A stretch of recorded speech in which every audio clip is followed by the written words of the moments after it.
देखो बच्चों, मान लो इसी क्वेश्चन को अगर हम लोग फर्स्ट डेरिवेटिव टेस्ट से करते हैं, देखो सारी पॉसिबिलिटी बता रहा हूं मैं आपको कि पता नहीं एग्जाम में क्वेश्चन किस मेथड से हमें करना पड़ जाए, है ना। हो सकता क्वेश्चन ऐसा हो कि फर्स्ट डेरिवेटिव टेस्ट से आसानी से हो रहा हो, हायर ऑर्डर से बहुत टफ जाए, तो हर टाइप की प्रैक्टिस हमारी होनी चाहिए। देखो क्या करना होगा, हमें इस पूरे टर्म का साइन देखना होगा। देखो एक काम करते हैं, एफ डैश एक्स है, देखो इसमें से 2 को बाहर कॉमन ले लें, तो देखो ये क्या हो जाएगा, cos x माइनस 1/2, और क्या हुआ बोलो, cos x प्लस 1। ठीक है, देखो अब एक काम करें, देखो cos का ग्राफ बना लें। देखो ये होता है अपना cos का ग्राफ, ठीक है, ऐसे करके देखो होता है cos का ग्राफ। ये देखो हमें देखो 0 और 2 पाई के बीच जाना है। देखो ये 0 है और देखो ये हो गया 2 पाई, ठीक, और ये हो गया पाई, ये हो गया पाई बाई 2, और देखो ये क्या हो गया बोलो, 3 पाई बाई 2। ठीक है, देखो ये 1/2 वाली लाइन ले लें, 1/2 की लाइन, देखो ये 1/2 वाली लाइन है। 1/2 वैल्यू देखो कहाँ होती है, देखो ये 1/2 वैल्यू होगी 60 डिग्री पर, पाई बाई 3 पर, और देखो 1/2 वैल्यू कहाँ होगी बोलो, 300 डिग्री पर, मतलब 5 पाई बाई 3 पर, है ना। क्योंकि देखो cos की वैल्यू 1/2 एक होती है 60 डिग्री पर, मतलब पाई बाई 3 पर, और एक होती है 300 डिग्री पर, मतलब 5 पाई बाई 3 पर। देखो दो जगह पर cos की वैल्यू 1/2 होती है। देखो ये हमारी 1/2 वाली लाइन है, ध्यान दीजिए। ठीक है, अब देखो यहां पर क्या होगा,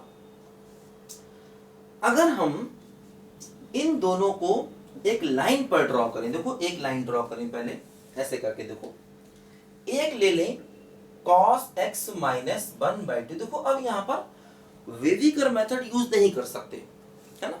वेविकर मेथड यूज नहीं करेंगे। वेविकर मेथड का जो बेसिक मैंने बताया था, हर टर्म को प्लस माइनस प्लस देखना, वो करेंगे। क्योंकि जब लीनियर फैक्टर होते हैं x minus 1, x minus 2, x minus 3 type के, तब तो हम लोग वेविकर मेथड डायरेक्ट लगाते हैं। लेकिन उसके अलावा कोई और हो, साइन कॉस के फंक्शन हो जाए, एक्सपोनेंशियल हो जाए, तो फिर डायरेक्ट वेविकर मेथड नहीं यूज किया जाता, है ना। देखो हम लोग वेविकर मेथड का जो बेसिक है, जो मैंने आपको सिखाया होगा फंक्शन में, देखो उसको लगाने जा रहे हैं। देखो ध्यान दो, हर टर्म को अलग अलग देखेंगे। देखो क्या होगा, जैसे एक है पाई बाई 3,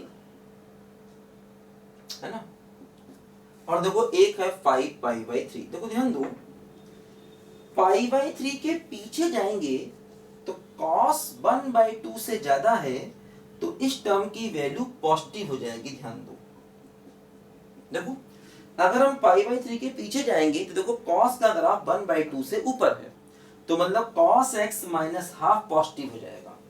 ठीक है, फिर देखो अगर हम 5 पाई बाई 3 के आगे जाएंगे, फिर देखो cos का ग्राफ इस लाइन के ऊपर है, फिर देखो ये पॉजिटिव हो जाएगा। अगर हम पाई बाई 3 और 5 पाई बाई 3 के देखो बीच में रहेंगे, देखो cos का ग्राफ इस लाइन के नीचे है, तो देखो ये वैल्यू निगेटिव हो जाएगी। क्योंकि देखो इसके बीच में cos 1/2 से कम है, और cos 1/2 से कम होने का मतलब देखो cos x माइनस हाफ की वैल्यू निगेटिव हो जाएगी, है ना। क्योंकि देखो इसके बीच में अगर देखेंगे तो cos का ग्राफ 1/2 लाइन के नीचे है, मतलब cos की वैल्यू कम है, और cos की वैल्यू कम है तो ये टर्म निगेटिव हो जाएगा। ठीक, इसके बीच में पाई बाई 3 के पीछे cos की वैल्यू ज्यादा है तो पॉजिटिव, 5 पाई बाई 3 के आगे cos की वैल्यू ज्यादा है फिर पॉजिटिव। ठीक, देखो cos x प्लस 1 को देखा जाए, देखो ये क्या होगा, देखो cos x प्लस 1, प्लस 1 का मतलब ये हुआ, देखो cos x को माइनस 1 से ज्यादा होना चाहिए, और वो होता है।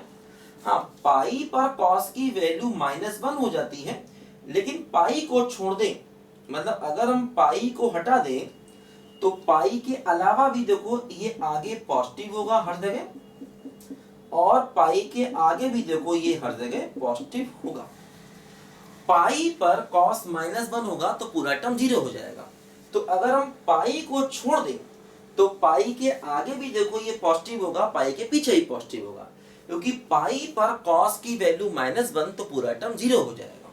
तो अब देखो क्या हो रहा है, अगर हम ध्यान से देखें तो पाई बाई 3 के पीछे दोनों पॉजिटिव हैं तो मल्टीप्लाई पॉजिटिव, और पाई बाई 3 के आगे एक पॉजिटिव एक निगेटिव तो मल्टीप्लाई निगेटिव, मतलब पाई बाई 3 के पीछे दोनों टर्म पॉजिटिव हैं तो उनका मल्टीप्लिकेशन पॉजिटिव, पाई बाई 3 के आगे एक पॉजिटिव है एक निगेटिव है तो मल्टीप्लिकेशन निगेटिव, मतलब पाई बाई 3 के लेफ्ट में मल्टीप्लिकेशन पॉजिटिव और पाई बाई 3 के राइट में मल्टीप्लिकेशन निगेटिव, मतलब पाई बाई 3 क्या होना चाहिए बोलो, लोकल मैक्सिमा, और वो यहां से कंफर्म हो गया।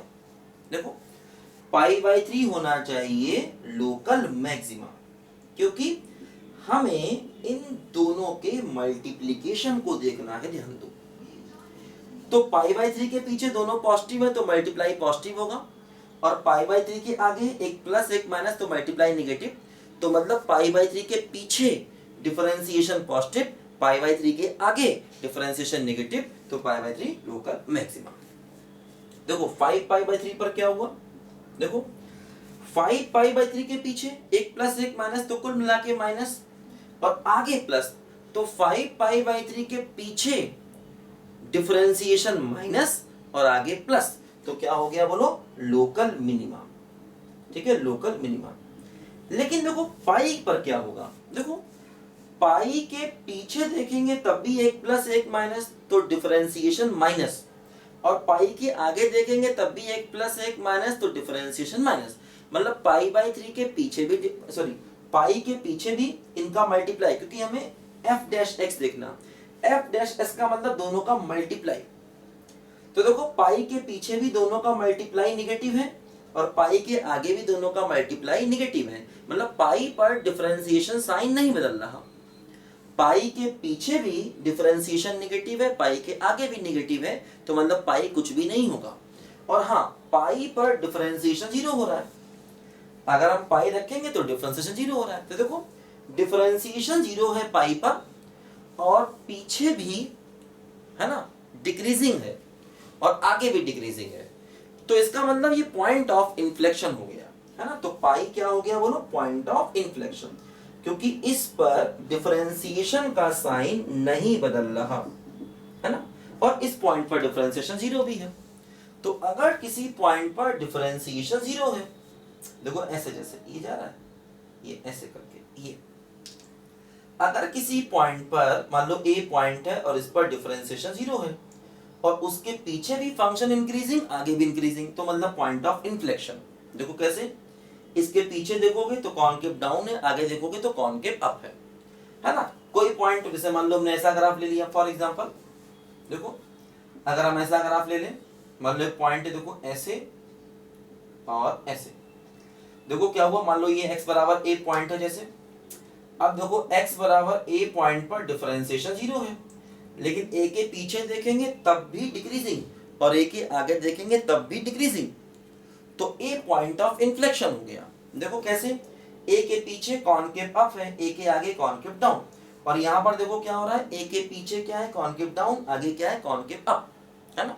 तो देखो a पर अगर है ना डिफरेंशिएशन 0 है, ठीक है, और उसके एक तरफ फंक्शन इंक्रीजिंग है और दूसरी तरफ भी इंक्रीजिंग है, तो वो पॉइंट ऑफ इन्फ्लेक्शन हो गया। या उसके एक तरफ फंक्शन डिक्रीजिंग है, दूसरी तरफ भी डिक्रीजिंग है, तब भी पॉइंट ऑफ इन्फ्लेक्शन हो गया, मतलब उस पॉइंट पर डिफरेंशिएशन साइन चेंज नहीं कर रहा।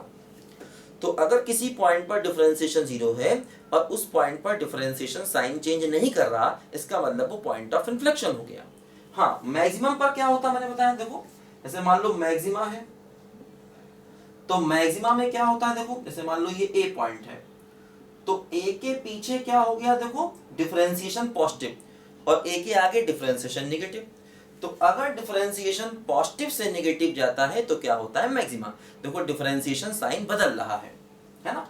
और मिनिमा में इसका उल्टा होता है, मिनिमा में क्या होता है, देखो मान लो किसी पॉइंट पर मिनिमा है, जैसे मान लो ए पर मिनिमा है, तो अगर ए पर मिनिमा है तो इसके पीछे देखो डिक्रीजिंग, डिक्रीजिंग का मतलब डिफरेंशिएशन नेगेटिव और आगे इंक्रीजिंग मतलब डिफरेंशिएशन पॉजिटिव।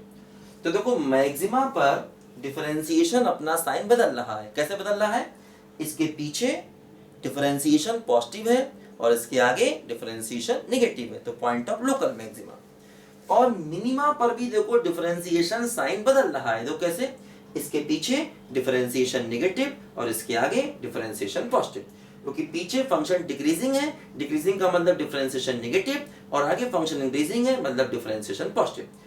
तो मैक्सिमा पर भी डिफरेंशिएशन साइन बदलता है, मिनिमा पर भी डिफरेंशिएशन साइन बदलता है, लेकिन पॉइंट ऑफ इन्फ्लेक्शन पर डिफरेंशिएशन साइन नहीं बदलता। तो फर्स्ट डेरिवेटिव टेस्ट से भी हम देखो इस सवाल को कर सकते हैं। तो देखो हमने किस तरह से दो फैक्टर थे, तो हमने दोनों को अलग अलग देख करके उनकी मल्टीप्लाई को देखा, क्योंकि डिफरेंशिएशन उनका मल्टीप्लाई है ना। और हमने ये आइडिया लगाया कि डिफरेंशिएशन कब साइन बदल रहा है। तो लिखो बच्चों ध्यान से,